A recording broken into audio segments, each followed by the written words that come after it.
Welcome to the House of Truth. Hey, we're going to pick up where we left off last week. We'd start off with how Paul had this call in his life, this call from birth, but he went the wrong way because of being around the wrong people. Then Yah'shua gave him a course correction. And he had a period of preparation of 10 years before his family sent out to the Gentiles. And then last week it concluded with how we went coming back to Antioch and reporting how his his trials and triumphs. So we're going to pick up from there and here at Acts 15, 1 through 2. And we shall see. And certain men which came down from Judea taught the brethren and said, except you be circumcised after the manner of Moses, you cannot be saved. Therefore Paul and Barnabas had no smallest dissension or disposition with them. They determined that Paul and Barnabas and certain other of them should go up to Jerusalem and to the apostles and the elders about this question. Okay, anytime you got further from the temple, you go down. You're going down from Judea. You get closer, you're going up. The word's aliyah. Use the day when anyone that immigrates into Israel is going up, even if they came from Mount Everest. So they're going up to Jerusalem to talk. And notice it's talk to the apostles and elders. That same elder system we talked about before that came from the law that God gave Moses is also there. It's not just the apostles by themselves. There's also elders here. So they're making not the Sanhedrin exactly, but something of a similar model for people to with all these congregations to settle their disputes at. You get clarification on doctrine. So Acts 15, 3 and 4. We're gonna look at their journey there. And being brought on their way by the church, they passed through Phoenicia and Samaria, declaring the conversion of the Gentiles, and they caused great joy unto all the brethren.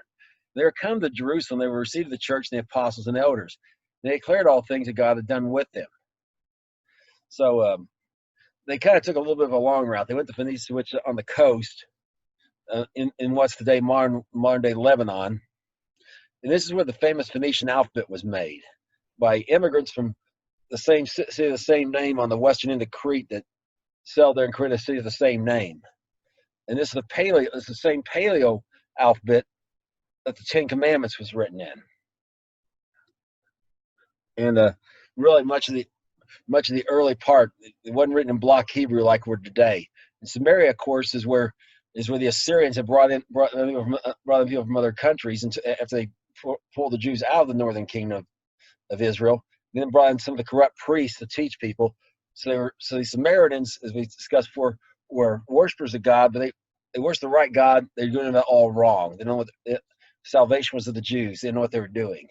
Well, the apostles have been straightening them out, so they've been leading them into the right way. And there's great joy among all the brethren because the Gentiles are accepting these places. And lastly, at least, they gave a report like they did at Antioch about what happened. Now, Paul has another reason he's going down there. Acts, and we're going to read about in Galatians 2, 1 through 2. Then 14 years after they went up again to Jerusalem with Barnabas and took Titus with me also. And I went up by revelation, communicating them that the gospel which I preach among Gentiles were privately to them which were reputation, lest by any means I should run or had run in vain. Okay, so notice we got a new person. First of all, 14 years after what? After his experience on the road to Damascus, there's course correction by Yah'shua, Jesus. He's gone up again. Remember, he's been there twice since then. Once he was there 15 days with Peter. The only other apostle he saw was James. The third time he just stopped by to drop off an offering. They collected an offering, if you remember. He went down to Judea, and he stopped by there to drop off the Jerusalem part and went back to Antioch.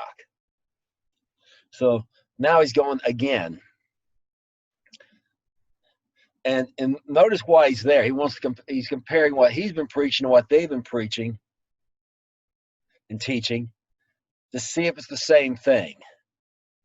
If Paul is in line, because they were actually with Yah'shua. Many of them were Peter and James and John, John. James was his brother. They were with Yah'shua. So he wants to compare to make sure he's been preaching the right thing. Because he got it by revelation. So we're going to take a look. We're going to look at how all this goes.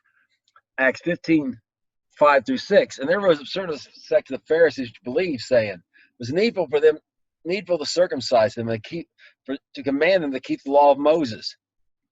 The apostles and elders came together to consider this matter. Okay, first thing I want you to note is they're members of the Pharisees, but they believe. And if you remember, Paul himself is a Pharisee. They dress a distinct way. It's not, there's, no one's going to claim this, and other people will not know if it's true or not. So that didn't exclude you from believing. But what Yah'shua commanded was to avoid the doctrine of the Pharisees. So we're going to see if this thing that these Pharisees, which believe, won't, are accusing of, again, the same thing that was in Antioch, that the Gentiles have to be circumcised. They have to circumcise Gentiles, and the Gentiles have to keep the law of Moses. So let's see if that's been the Pharisees, or if that's really in line with the teaching of the apostles and Yah'shua and the law. Acts 15:7-12. And when there had been much disputing, Peter rose up and said to them, Men and brethren, you know how of a good while ago God made a choice among us that the Gentiles by my mouth should hear the word of the gospel and believe. And God, which knows the hearts of men, bear them witness, giving them the Holy Ghost, even as he did unto us. And put no difference between us and them, purifying their hearts by faith. Now, therefore, why tempt you God to put a yoke upon the neck of the disciples, which neither our forefathers nor we were able to bear? But we believe that through the grace of our Lord Jesus Christ, we shall be saved even as they. And all the multitude kept silence and gave audience to Paul and Barnabas, declaring what miracles and wonders God had wrought among the Gentiles by them. Because the first thing does, Peter reminds them of 7 years earlier with the whole Cornelius thing. He's basically saying God's already decided this. He voted with action. He gave them he gave uncircumcised Gentiles the Holy Spirit. Which if you remember in context, they were breaking out speaking in tongues, praising God. So that's Peter's first thing. Secondly, when he talks about this yoke upon the disciples, it's kind of a twofold thing to this. One is you cannot keep the law of God without the Spirit of God. The carnal mind is at war with it. The flesh is not subject to the law of God, nor can it be. So in that case, that was a yoke. But the bigger yoke he's referring to is actually the teachings of the Pharisees.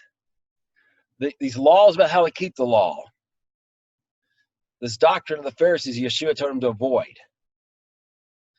And of course, Yah'shua said it was too heavy for people to carry, and it literally is. It's twice the size of the Encyclopedia Britannica if you put it in normal font, a normal print. So he said, Peter said, well, they don't need to do any of that stuff to be saved. And then Paul and Barnabas, when they talk about these miracles wrought by the Gentiles, it's reaffirmation of same type of thing happened with Cornelius. That God, again, by actions, gave witness they didn't need to be circumcised to be saved. Now we're going to look at the next speaker. And after they held their peace, James answered, saying, Men and brethren, hearken unto me. Simeon has declared how God the first did visit the Gentiles, take out of them a people for his name. To this agree the words of the prophets, as it is written. And after this I'll return and build again the tabernacle of David, which has fallen down.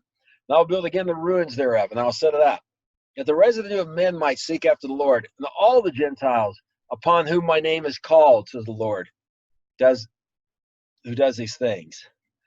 Knowing that God always works in the beginning of the world.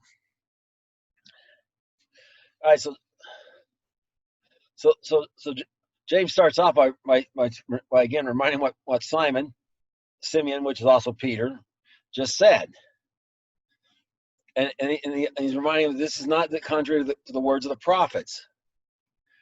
Now, because remember, in the words of the prophets is the Gentiles upon whom my name will be called. The prophets plainly say there's the Gentiles who have their name is going to have the name of Yah on them. But I'm going to explain this tabernacle of David for a smidgen. I'm going to try to keep it as short as possible. The Ark of the Covenant, they took it out to battle. the Philistines kicked their butts and took it with them to their temple of Dagon. Dagon first fell over, then has arms and head knocked off. So they thought, and then they got overrun by mice and emeralds, which are like boils. They thought, nope, the God of the Hebrews is mad at us about this. So they put them on. They made some little golden mice and emeralds, and put them on. There's as a peace offering to God. We're sorry, and put on an ox cart with a couple cattle. And so if it goes back towards Shiloh, they go towards Shiloh, then we know this was really the God of the Hebrews. Otherwise, it was just a random chance. Well, the cattle head straight towards Shiloh. Well, on the way there, David comes down to get it, but one of his men touches it, and he dies because it's supposed to be only the Levites supposed to touch it, and they weren't even supposed to touch it themselves with poles. It was to be carried around on an ox cart.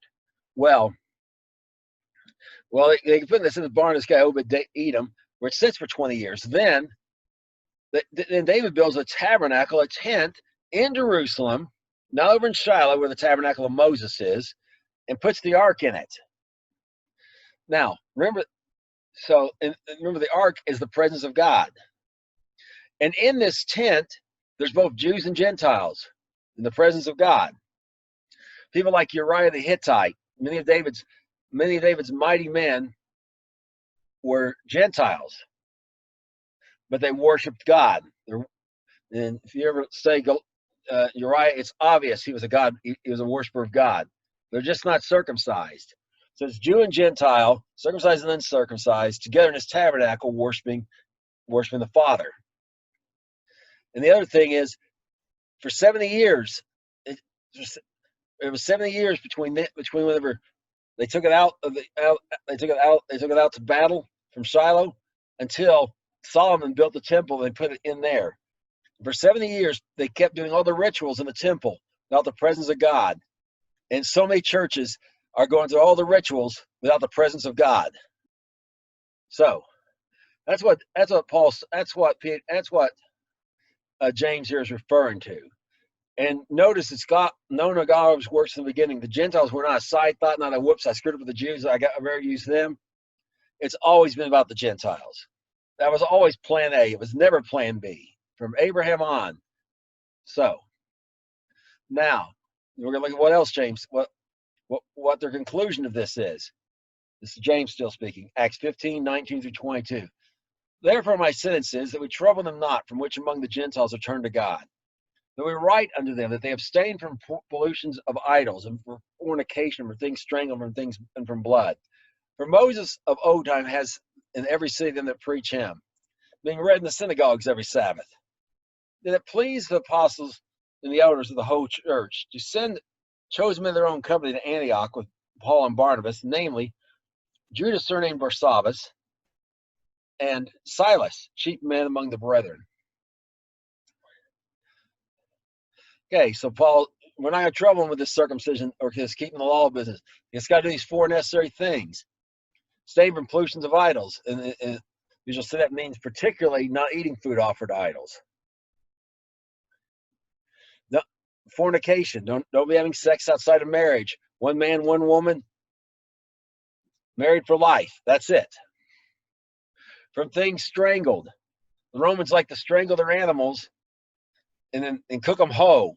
We're talking blood, guts, everything, poop still in there. Bad. Don't do it. And blood, from blood. There's kind of a twofold thing from blood. Obviously from shedding people's blood, but also from eating blood. They're very strict. They're very serious about this not eating blood business. They got this ideal from the Noahic laws. The Noahide laws were based on this. Noah's called, I believe it's Ezekiel. He's singled out as one of the 3 most righteous men in history up to that point. Him, Job, and Daniel. Well, the thing about Noah was circumcision started with Abraham. Noah was 4 generations earlier. Noah was uncircumcised. So they said, well, what did Noah have to do? What Noah have to do? They found 6 things, which are all evident in the Bible. And they made another one, they have established courts of justice. That's because God told Noah, whoever man sheds another man's blood, by other men his blood must be shed. Well, you just want anarchy and lynch mobs, so they got to have little courts, right? Keep things orderly and a fair trial. So that's what they're talking. That's what they're talking about there. And they say, look, if they want to learn more about Moses and all this, these Gentiles, there's no reason they can't go to the synagogue. They can just sit in the back and listen. So that pleased everyone, and they sent these people back to Antioch, this delegation. Now here we're gonna look at the letter they wrote. They wrote letters by them after this manner: the apostles and elders and brethren send greeting unto the brethren which are of the Gentiles in Antioch, Syria, and Cilicia. For as much as we have heard that certain which went out from us have troubled you with words, subverting your souls, saying you must be circumcised and keep the law, to whom we gave no such commandment. It seemed good to us, being assembled one accord, to send chosen men to you with our beloved Barnabas and Paul, men that have haphazarded their lives for the name of the Lord Jesus Christ. We have sent therefore Judas and Silas, who should tell you the same things by mouth. Okay, well, so notice who they sent it to. They sent it to the brethren which are Gentiles. Okay, well, where are they at? They're in Antioch, Syria, the region of the province of Syria in general, and Cilicia, the province where Paul was born, Cilicia in Greek. Remember, Celts. So apparently, when Paul was there, he did some preaching. He probably went to the synagogues and all that, and there were Gentiles among there, and they had the same problem. So, and remember he already had this revelation before everyone else. The Gentiles need to be circumcised, but now they're going to get it from headquarters. And the important thing to notice is the apostles gave no such commandment. The Gentiles must be circumcised and keep the law. That did not come from them. So they sent people to tell them, they sent a couple of witnesses to say the same thing, so that people know the letter's genuine. And we're going to continue on with look at this letter that they brought up there. And it seemed good to the Holy Ghost to us to lay upon you no greater burden than these necessary things, that you abstain from meat offered to idols, from blood, and things strangled, from fornication, which if you do well, from which if you keep yourselves, you shall do well. Farewell. So when they were dismissed, they came to Antioch, and they had gathered the multitude together and delivered the epistle, which when they had read, they rejoiced with a consolation. Yeah, it's Acts 15:20 to 31, and yeah, no kidding. Remember, this isn't just their ideal, it's the Holy Spirit's ideal, okay? Only 4 things. They get back to Antioch, and they give them the thing that the Gentiles there in Antioch are ecstatic. Now circumcised by the providence of God on the 8th day. Don't remember anything about it. I've actually seen videos of children, of 8 boys on the 8th day be circumcised, don't even cry. They literally don't feel anything.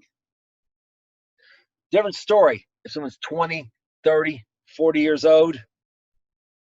So nerve endings are all built out. Yeah, undoubtedly they were committed. And they probably went through it if they had to. But my gosh, they were relieved they didn't have to. So, yeah, they were very happy. We're gonna see what happens after that. Acts 13. The controversy is not over, as we shall see. It looks like the end, but it's not. Acts 15:32 through 35. And Judas and Silas, being prophets themselves also, exhort the brethren many words, confirm them. That they tarried their space, they were glad to go. But they tarried their space, they were let go in peace from the brethren unto the apostles. Notwithstanding, it pleased Silas to abide there still. Paul also and Barnabas continued in Antioch, teaching and preaching the word of the Lord with many others also. So, first thing I want you to notice is Silas and Judas are prophets. Remember, Paul and Barnabas were prophets and teachers before they became apostles. So, now notice, Silas stayed, and what did he do? He started teaching with Paul and Barnabas. He's now a prophet and a teacher. Okay, let's look at Paul's summary on some of this. Paul's conclusions about this whole matter. Remember, he went for two reasons. One is the circumcision controversy. The other is about confirmation. He wants confirmation. He's been preaching the right gospel. All right, let's see how it turns out. This is about the circumcision controversy. When near Titus, who was with me, being a Greek, was compelled to be circumcised, because of the false brothers unaware, Brian, came in the spirit of liberty, which we have in Christ Jesus, they may bring us again into bondage. Bring us into bondage. To whom we gave place by subjection. No, not for an hour. The truth of the gospel might continue with you. So bottom line is, Titus obviously appears was willing to be circumcised if necessary, but it was not a Greek. Now, a Greek here doesn't, we'll see this word some other places, doesn't necessarily mean he's of the Greek ethnicity. It means he's culturally a Greek, because after Alexander the Great, his generals broke up his empire, and they went through a massive Hellenization program, made everyone do the things the Greek way, adopt Greek culture. But their ancestry may could be African or Hittite or whatever. So Titus isn't necessarily a Greek. He could be, but we just don't know. But the point is, he's not a Jew. Because the Jews refer to everyone else is Greeks because of the adoption of the Greek culture.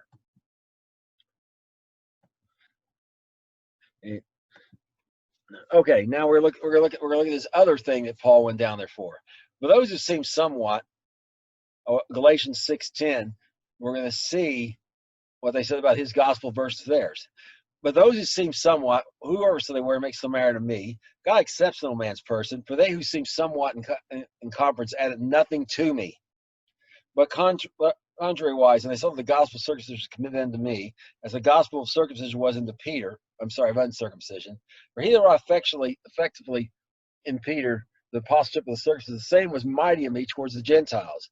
And when James, Cephas, and John, who seemed to be pillars, perceived the grace that was given to me, they gave to me and Barnabas the right hands of fellowship, that we should go to the heathen, and they to the circumcision.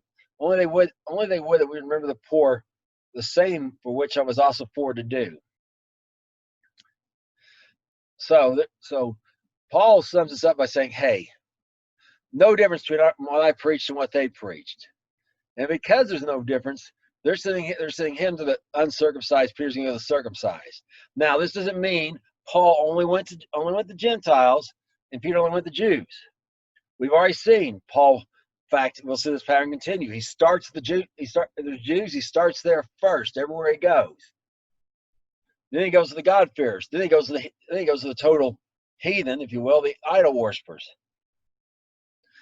Peter addresses Gentiles in his epistle. Peter didn't go just to Jews. The idea, though, is Paul went where there was mostly Gentiles, primarily towards Gentiles. Peter went where those large populations of Jews, mostly Jews. And they're the chief of those two areas. Now, Cephas is another word for Peter. And these three guys are pillars. Are the ones that they are the head dogs down at headquarters, the top dogs. Okay. But they ask him one thing, and Paul's more than willing to do it. They remember the poor. The poor of what? The poor of Jerusalem and Judea. The believers were being persecuted in a terrible way. They weren't allowed to. People refused to buy from them, refused to sell to them, refused to hire them. Trying to economically boycott them and punish them. Kind of like BSD against Israel today or whatever. Or BDS, I guess, or it's BDS. Anyways, against Israel today. Same sort of ideal. So, they're asking, when they said that, they said, like you did before with the famine, you brought relief. Go collect the relief at all these places and bring it back to help the poor in Israel. And Paul was very, very willing to do this. And we shall see he did do this. Okay, but it's, again, the controversy is still not over. We're going to look at what happened next, chronologically. Galatians 2:11-14. When Peter was come to Antioch, I withstood him to the face, because he was to be blamed. For that before that, certain came from James, he with the Gentiles. When they were come, he withdrew and severed himself, fearing them which were the circumcision. And the other Jews symbolized likewise with him, insomuch Barnabas was also carried away through dissimulation. When I saw that they walked not uprightly according to the truth of the gospel, I said to Peter before them all, if you, being a Jew, live after the manner of the Gentiles, not as do the Jews, why do you compel the Gentiles to live as do the Jews? Peter. This the guy who had the whole Cornelius thing. This the guy who we just looked at, went down there, reminded everyone that Cornelius selected the Gentiles without being circumcised.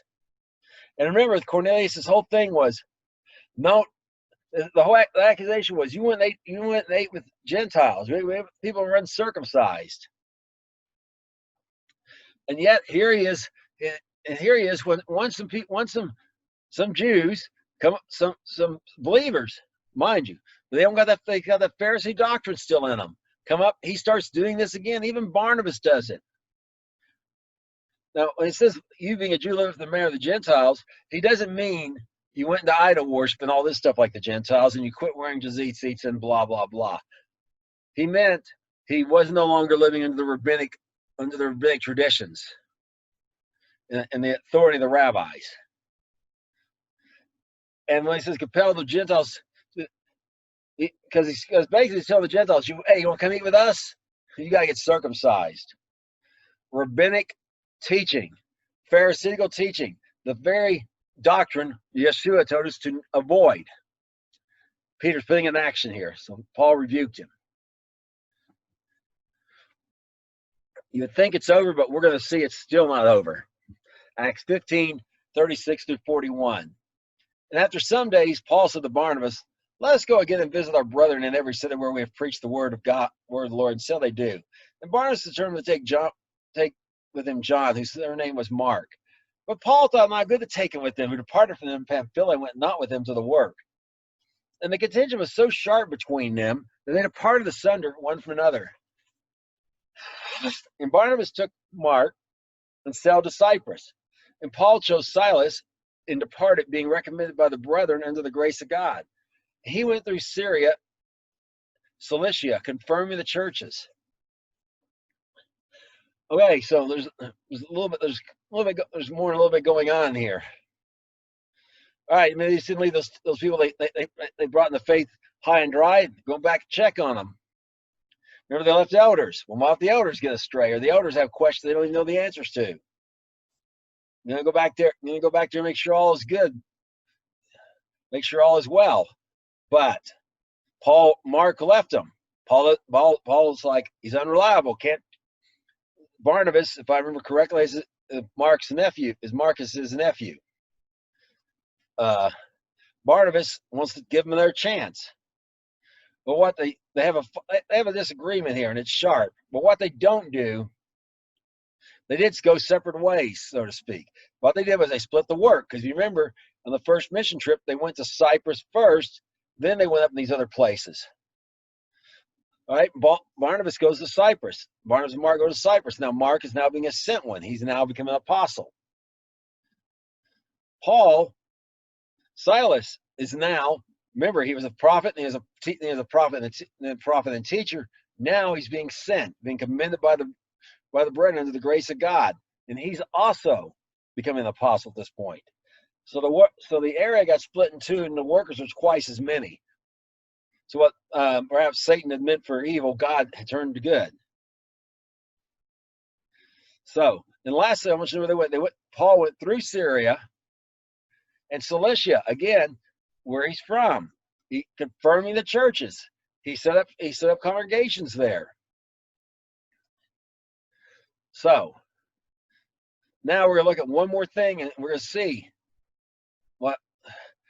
I'll just read it. We'll see. There's a little bit more here about the circumcision business in this point.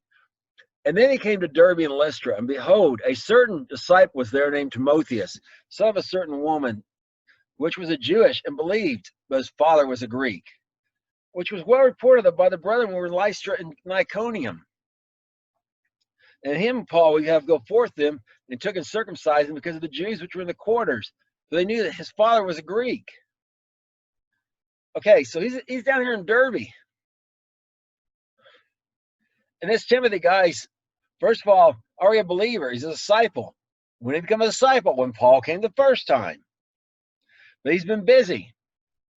He's known in Iconium, Lystra, and Derby. He's been out doing what he can for the gospel. But notice his mother's a Jew and his father's a Greek. Even today in rabbinic Judaism, if your mother's Jewish, you're counted as a Jew, especially if you get circumcised. If you're not, they may not count you as a Jew. So you're not counted as like a ger tashav if your mother's a Jew. You're counted as an actual Jew if you're circumcised. A ger tashav is a Gentile that was circumcised, remember.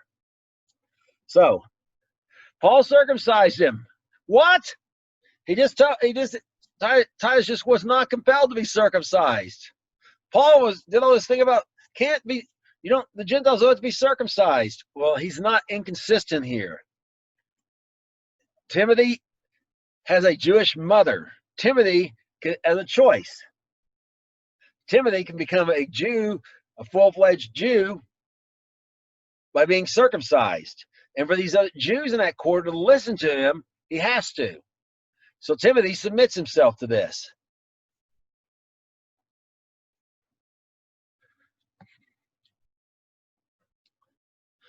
So now we're going to jump ahead and get a little bit and look at some more things that Paul did and did not say about circumcision. Things that he did not teach or did teach. We're going to start off. We're jumping ahead here to Acts 21, 20 through 22. And the background is the end of the third mission. He's bringing that relief we talked about. And he's reporting to the apostles, like he did before, about what's happening. They're all happy and glorified the Lord. And we're going to see what they said about that after that.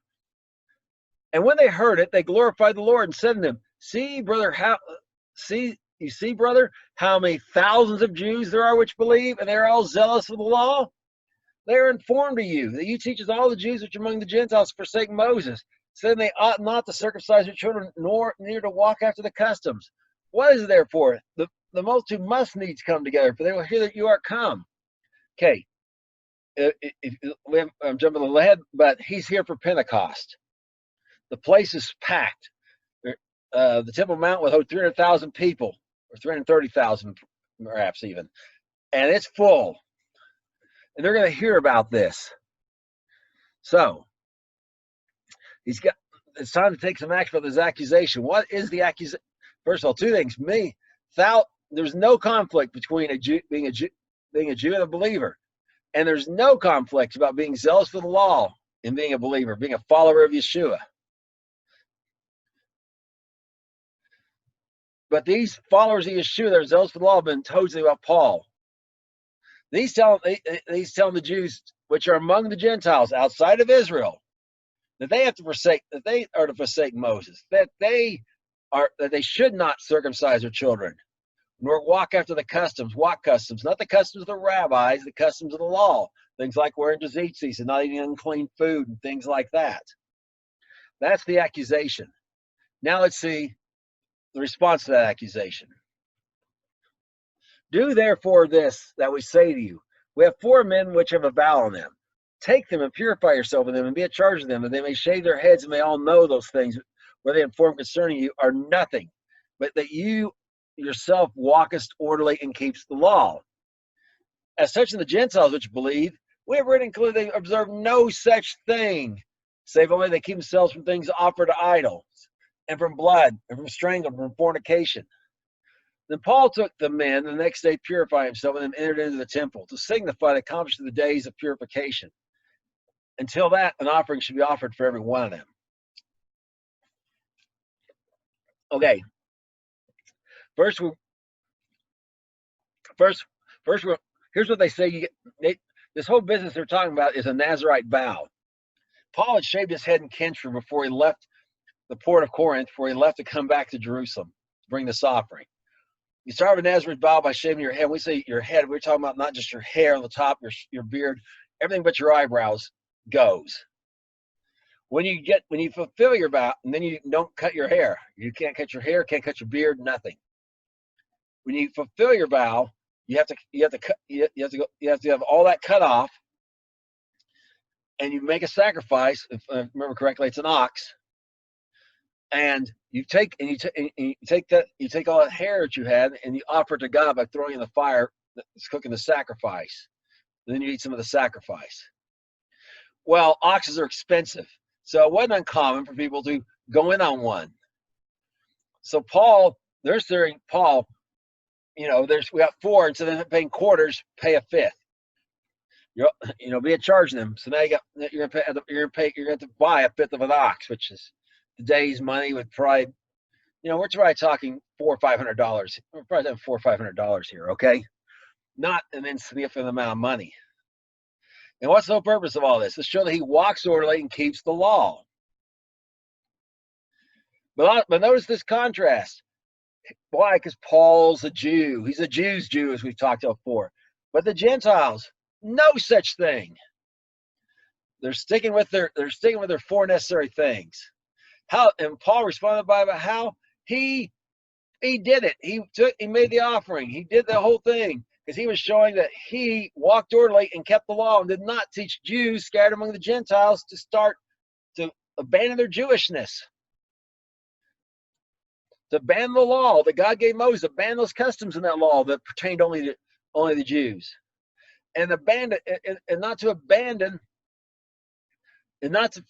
forsake circumcising their children. So Paul was a Jew. Paul was a Jew's Jew still. And notice he kept the law, it says. He never said, well, if they'll bring this Gentile to salvation, I'll eat ham. No. He did not. He never did such a thing. He walked orderly and kept the law. So let's listen to Paul's words about all this. Stand fast, therefore. He's writing to the Galatians. Remember, Galatia is where Iconium is, and in the Lystra and Derbe. Okay, so he's later is going to write this letter. Let's look what he says to him. Stand fast, therefore, in liberty wherewith Christ has made us free, and be not entangled again with the yoke of bondage. Behold, I, Paul, say to you, if you be circumcised, Christ shall profit you nothing. For I testify again to every man that is circumcised, he is dare to the whole law. Okay, what liberty? The liberty to not be circumcised and be saved. Why is it? It's a yoke of bondage. Well, it's a yoke of bondage if it's a yoke of bondage for people who weren't meant to be circumcised.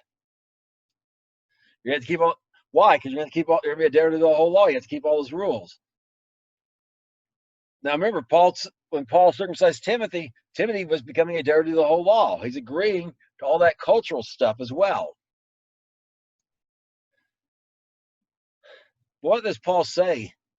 But this part here, if you be circumcised, Christ probably not. If you're being circumcised for the reason to be saved, remember you can't be saved without being circumcised. Was what the Pharisees who were believers had said. Well, Christ can profit you nothing. Well, no. If you're relying on your circumcision to be saved, then you're not relying on Christ, Messiah, and Messiah's not going to be any value to you. You got saved on your own by being circumcised.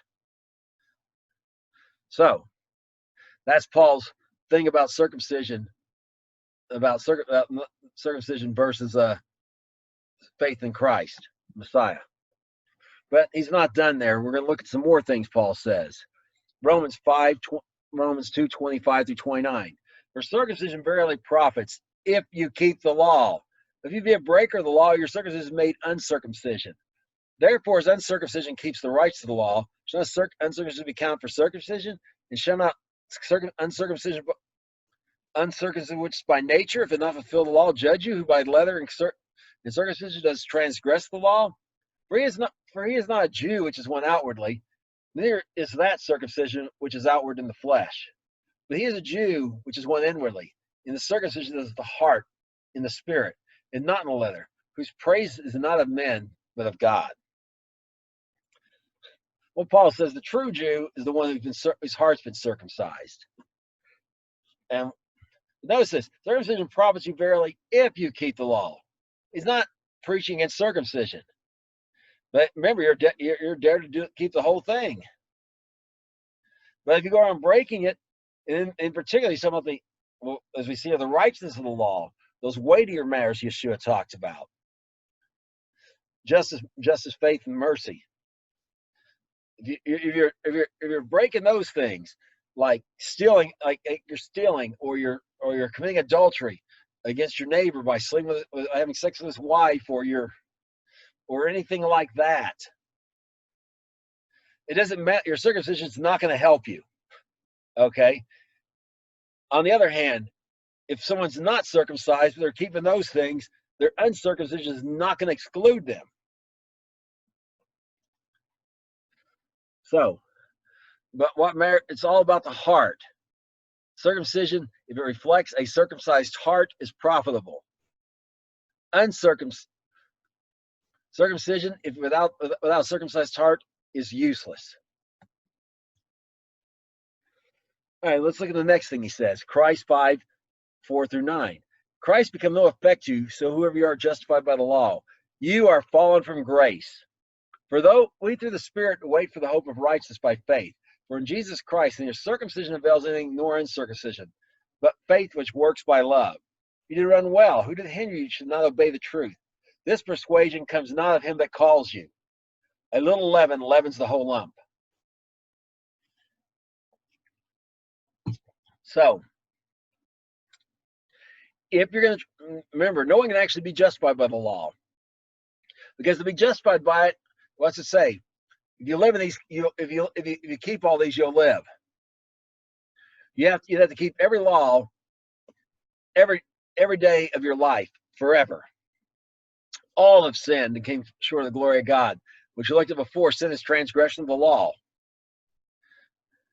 But so if you're trying to be justified by the law, you're not trying to be justified by Christ. You're not acknowledging that you have felt that you have transgressed the law, and you're not relying on Messiah's sacrifice to atone for your sin, for your transgression of the law. So therefore, you are fallen from grace. And notice you can fall from grace. He tells them, if you do this, you've fallen from grace. Remember, Paul's in Romans. Paul's definition of grace was redemption from the curse for transgressing the law. Redemption by the blood of Yah'shua. So as we can see, in the circumcision or uncircumcision, neither one saves you. Yah'shua does. But why? Through faith. Faith is confidence that leads to God. I mean, faith, the confidence that leads to action. This kind of faith is confidence in Yah'shua that leads to action. And you can't have that without love. And you get that love from the Spirit. This is the truth, but people were trying to hinder them, so they didn't obey it. So they start doing these kind of works and rely on those. Well, this didn't come from Yah'shua. And this leaven, remember, leaven's the doctrine of the Pharisees. This false doctrine was spread through all your doctrine and ruin everything. So you've got to be on guard against this. We're looking at Paul's conclusion here in Galatians 5:10-14. I have confidence in you through the Lord, that you be none otherwise minded. But he that troubles you shall bear his judgment, whosoever he be. And I, brethren, if I preach circumcision, why do I yet suffer persecution? Then the offense of the cross has ceased. I would they were cut off which trouble you. For brethren, I have been called unto liberty, not to use liberty for an occasion to the flesh, but you have been called for liberty, but by love to serve one another. For the law is fulfilled in one word, even this, thou shalt love thy neighbor as thyself. God said, Paul's saying, whoever's telling you this is under the judgment of God. Unless he repents, he's gonna face judgment from God for this. And he reminds him the only reason he's been suffering persecution is because he refuses to preach circumcision. He refused to say the Gentiles must be circumcised. And if we reviewed before, that as we said before, this allowed them to operate in the meet on the Sabbath and meet in synagogues. The only word in the New Testament where believers met under the Juris Judaica, so they weren't considered a secret society and in trouble. They could meet legally inside. But the problem is, without circumcision, because that's the whole thing of the circumcision was to try to get them under the yoke of the rabbis, to bring them into these same traditions, these burdens that Peter talked about. And Paul, when he says cut off, he means made in. I used to think he meant killed, but no. Look to the Greek. It literally means made into eunuchs. So them worrying about, whether your begetter's been circumcised or not. I just wish theirs was gone, Paul says. They would have nothing to worry about, nothing to consider. And this liberty to not be circumcised doesn't mean liberty to go into transgression of the law, of the weightier matters. It's not an occasion of the flesh, so you can go. You don't now have liberty to fornicate and steal and commit adultery, and someone ticks you off, kill them, and whatever the case is. No, it's a liberty, the liberty of not having to be circumcised, so you can serve one another with love. Because remember, the law is filled with, you should love your neighbor. Remember what Yah'shua said. The greatest commandment is love the Lord your God with all your neighbor heart, with all your mind, heart, and soul and strength. And the second is like it, love your neighbors yourself. So Paul here is agreeing with the words of Yah'shua. Now we're going to look and see if Paul, Yah'shua, the apostles, because they're all in agreement, we've seen, are in agreement with the Torah.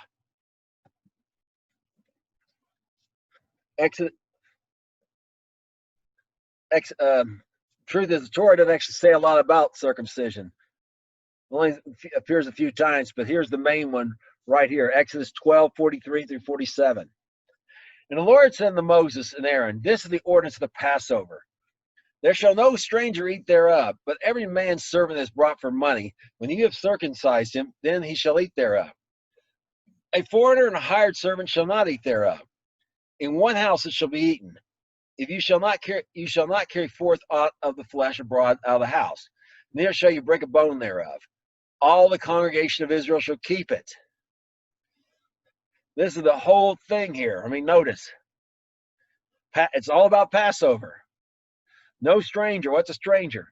A stranger is defined as a foreigner or a hired servant. A someone that was bought with money, a slave, we might even say. He has to be circumcised. He's considered part of the house. And being a part of the house, he is considered part of the congregation of Israel. So if you're circumcised, if you're circumcised, then you can eat this. You can eat Passover. If you're not, you must not eat it. But what if a foreigner or hired servant wants to eat it? Well, there's provision for that. And when Exodus 12:48 through 49. When a stranger sojourn with you and keep the Passover of the Lord, let all his males be circumcised, and let him come near and keep it. He should be as was born in the land. For no uncircumcised person shall eat thereof. One law shall be to him that is homeborn, and unto the stranger that sojourns among you. Okay, so if a stranger in his household gets circumcised, they are now considered part of the people of Israel. Just like in the day of in the book, this is where Esther got it. This is why in the book of Esther, many of the people of the land became Jews through being circumcised. This is how that worked. So 1 meal a day, 1 meal, one night a year. Only 1 meal, one night a year. The circumcised and the uncircumcised cannot eat together. If you are circumcised, not only could you, you better eat Passover. So the penalty for not doing so was severe. If you're not circumcised, you can't eat Passover, and you better not try. The penalty was severe. It is severe. So, but this one night a week, this one night a year, is the only night when circumcised and uncircumcised cannot eat together. The rabbis took this and went crazy with it. I mean, every occasion, every day of every year, they added to God's word. So we can say that the apostles, the apostles and all this about this thing, the only distinction is only for this one thing is in line with the Torah. We're going to look at this other thing Paul's taught and see if it's in line with the Torah or not. Okay. Deuteronomy 32-6. And shall return to the Lord your God and obey his voice according to all I command you this day, you and your children with all your heart, with all your soul. And the Lord will turn your captivity and have compassion on you and return and gather you from all the nations, whether your God, the Lord your God, has scattered you. For if any of yours be driven out to the uttermost parts of heaven, from there God will gather you. From there he'll fetch you. And the Lord your God will bring you into the land which your fathers possessed, and you shall possess it, and he'll do you good, multiply you above your fathers. And the Lord will circumcise your heart and see your children, to love the Lord your God with all your heart, with all your soul, that thou may live. Okay, so this whole ideal was not Paul's crazy own thought, okay? It's right here in the Torah. And notice the conditions. A little background that would be helpful. There was a penalty if the covenant they made wasn't the commandments; it was to keep the commandments. And they didn't do so. There was a penalty. Okay, there was a penalty, and the penalty was, and that penalty got worse and worse, and eventually it was you're kicked out of the land of Israel, scattered all over the earth, and you're going to have trouble there. But if you repent, he'll bring you back in, and he'll circumcise your heart, and that will make you able to love God with all your heart, soul, and mind. So to fulfill that first and greatest commandment. So that's what Paul's talking about here. That's what this is saying. So Paul is just saying that this thing, repent, God circumcises your heart. It's totally from the Torah, like everything else Paul taught. Remember, he said his we looked at previously in previous lesson. He said his doctrine, he taught nothing different than what the law and the prophets taught. Okay, that's it for this week. Thank you and shalom.